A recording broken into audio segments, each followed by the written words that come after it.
gonna ask you, same way I start off all my interviews. Shout out, where you from? Originally Chicago. Chicago, also known as the land.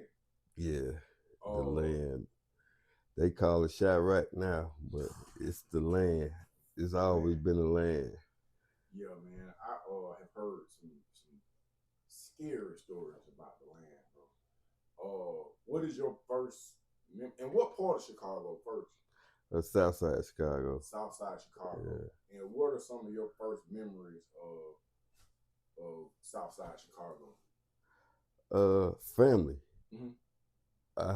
I grew up with a big family, so my first memory was always it could be the park, grandma house, auntie house, whatever. It was family, and that's what stuck because I got a big family, so we kick it hard, you know. So we enjoy each other. But so definitely family on everything, sports, barbecues, you name it. You know, it's always been a family affair my whole life.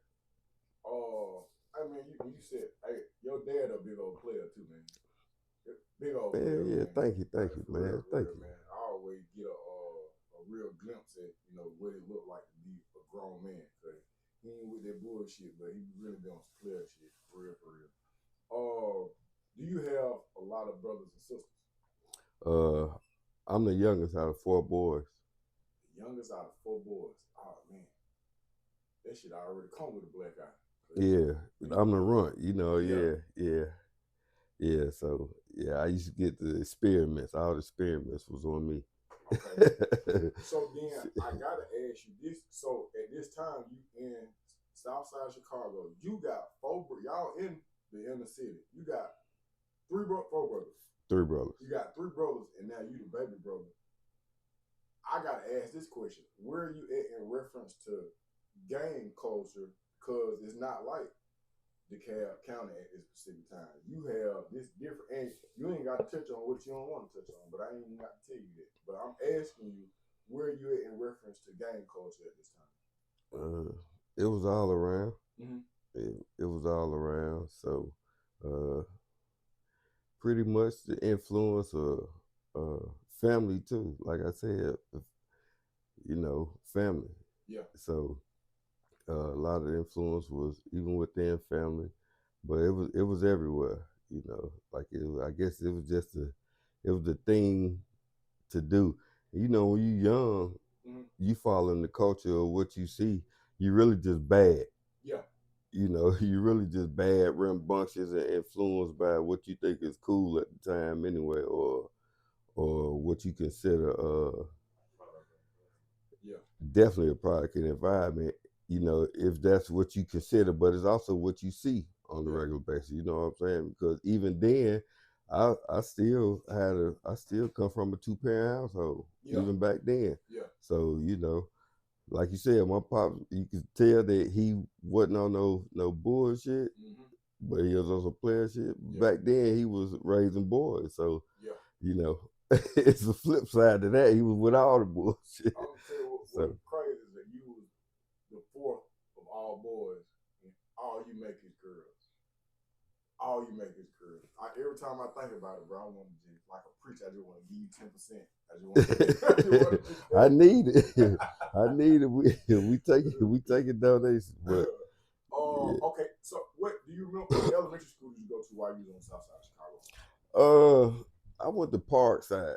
Parkside, which is really right across the street from where I grew up out east. It's really the elementary school, and it went from what K through 8, I think, because back then a lot of schools went through K through 8, wasn't split up.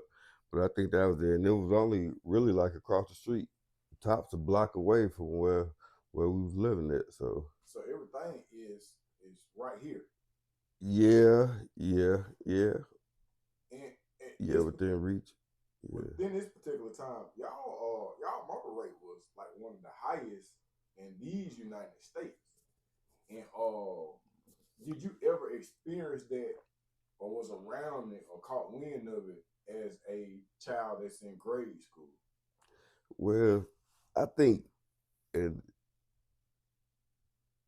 for sure, Well, I think a lot of that, by me being the youngest, I feel like most, if you have older siblings and you the youngest, I think you do have a little bit of wisdom. I think you become a little more advanced because you trying to imitate, you know what I'm saying, your older siblings, brother. So you want to catch up, you want to keep on, you know what I'm saying.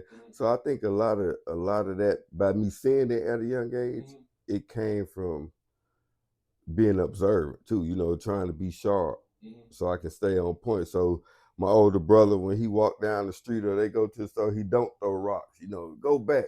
You don't be throwing rocks or run back and try to put your hands on the nigga because we following you. You know what I'm saying? But, you know, I think a lot of that comes from that. So seeing it at a young age, in the environment, uh, family, you know what I'm saying? Like I said, it was a culture as well. Like my family, uh, it was a thing. And most of the time I got such a big family where I don't have a lot of childhood friends like that. You know what I'm saying? Because my cousins was my childhood friends.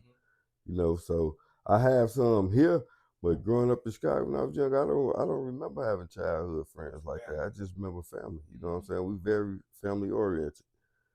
So yeah, that was a difference in me seeing it. Influence was more from because you felt the love from your family. You know what I'm saying? You got to think, I got my generation, you got to think I got 13, 14 more cousins. We all in the same age group and we talking the same talk. You know what I'm saying?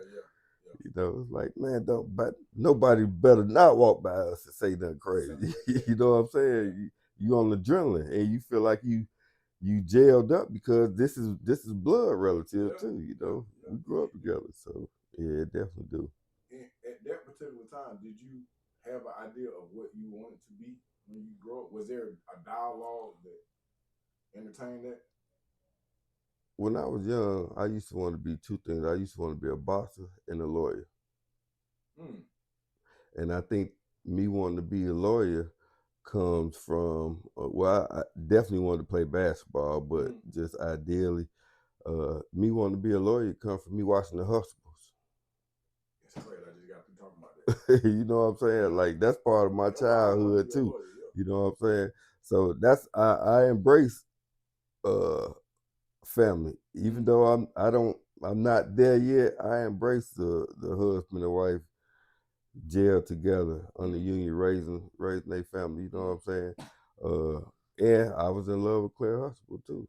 You know what I'm saying? So, you know, I figured at my age, if I could be a lawyer, I could eventually get in the room with her. You know, that's powerful, bro.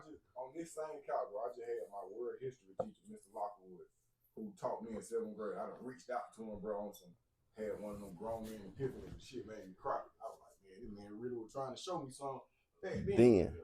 I apologized to him, bro. Cause I used to talk crazy sometimes. But I told him, I was like, man, you inspired me. And I heard myself. I heard him one day. I was at the school and I told the young man to pull his pants up. I said, bro, damn, that sound like that's a lot of wood, bro. This shit hit me in my stomach, bro. You know, I'm a grandfather now. I don't take shit that make me cry. I just listen to 3 Drake songs and boo like a motherfucker. But I just told, I was like, bro, at some point in time, I thought I had a girlfriend because I had to carry her books because Theo had carried Justine books. Right. I ain't even know you supposed to call her. I call a female and talk to her. I'm like, shit, I carried your books. They're like, I had to start telling people. But that's just how connected I was to the Cosby Show because at Thursday nights, 8 o'clock, nigga, that was everybody was at. And I wanted to be a lawyer.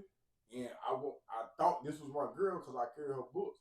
But then also within that, when Colors came out, bro, I thought it was the coolest shit ever. I was like, you got the Bloods and the Crips right here, man. They got the music playing in the back, like Colors. I was like, man, I want to be a part of this shit. But then I was so watery when Malcolm X came out. I made my mama go buy me a bow tie, child. We went down to the West End. I went to the mall. That's just how my life was. But